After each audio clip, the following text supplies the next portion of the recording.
কিন্তু যারা জাহান্নামী হবে, যারা আজান শোনার পর মসজিদে আসে না, আসে না নাই, যারা মসজিদে এসে হিংসা করে, বেগুনের মতো গাছ উল্কায়, কোরআনের কথা সত্য কথাগুলো বললে মনে রাখবা মুসলমান, তোমাদের যখন মউত হয়ে যাবে, তোমাদের রুহটা আসমান পর্যন্ত যিনি পৌঁছাবেন না তিনি কে?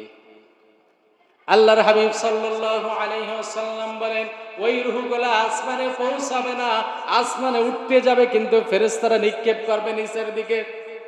কোথায় জোরে বলেন? নিচের দিকে। আর জান্নাতি রূহটা চলে যাবে ইলমে বারসাকের ভিতরে দুইটা ডিসটেন্স, কয়টা? একটা হলো ইল্লিগিন আর একটা হলো সিজ্জিন, কিন্তু এটা দুনিয়ার ভিতরে হতে পারে। কোথায় এটা নির্দিষ্ট করে বলা হয় নাই, কিন্তু জান্নাতি মানুষের মৃত্যু হলে আল্লাহ পাক রব্বুল আলামিন তাকে জান্নাত থেকে ঘুরিয়ে আনতে পারেন কি পারেন না বলেন? আল্লাহর হাবিব সাল্লাল্লাহু আলাইহি ওয়াসাল্লাম বলে, এই জন্য যারা বিশেষ করে বদকার লোক, তাদের রূহটা ফেরেশতারা আকাশে উঠতে দেবে না, আসমান থেকে দুনিয়ার দিকে জাহান্নামের দিকে নিক্ষেপ করবে এবং তাদেরকে অ্যারেস্ট করে বিশেষ করে সিজ্জিনের ভিতরে আটক যিনি করবেন তিনি কে? সিজ্জিনে যেতে চান কে? কে কে হাত উঁচু করেন দেখি।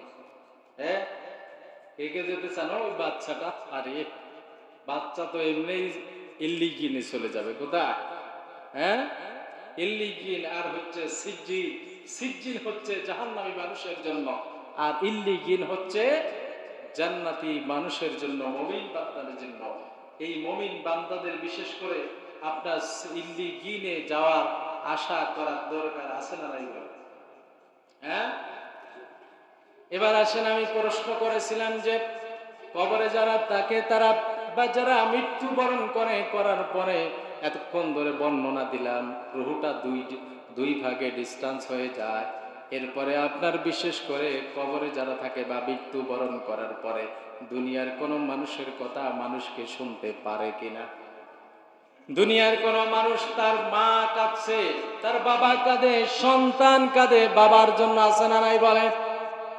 এরপরে সন্তান বাবার কবরের পাশে দাঁড়িয়ে যায়, দোয়া করে। কিন্তু কোরআন কারীমের ভিতরে সুন্দরভাবে বলা হলো, আপনার কোরআন শোনো 35 নম্বর সূরা সূরাতুল ফাতির আপনার 22 নম্বর আয়াতের ভিতরে আল্লাহ বললেন, ওয়ামা আনতা বিমুসমিইম মান ফিল কুবুর। আল্লাহ পাক রব্বুল আলামিন বলে, কবরে যারা থাকে তারা শুনতে পায় না, কিছুই শুনতে পায় না, তারা কোনো হাজারই শুনতে পায় না। কিন্তু আল্লাহ পাক এখানে আবার তাফসীর এসেছে, যদি আল্লাহ কাউকে নির্দিষ্ট করে শোনার মতো সুযোগ করে দেয়, একমাত্র সেই কিন্তু শুনতে পাবে।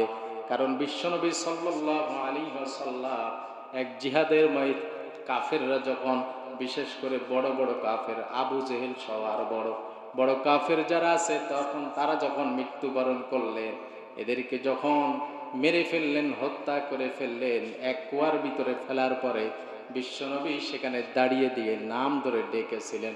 তখন সাহাবারা জিজ্ঞাসা করেছিলেন, আপনি যে তাদেরকে ডাকছেন তারা কি শুনতে পায়? বিশ্বনবী সেদিন বলেছিলেন, অবশ্যই তোমরা দাঁড়িয়ে আছো আমার পাশে, যেমন ভাবে আমি তাদেরকে ডাকছি নাম ধরে ধরে, তোমরা যেমন ভাবে শুনতে পাও তারাও তেমন ভাবে শুনতে পাচ্ছে। এই জন্য বলা হয়েছে, আল্লাহ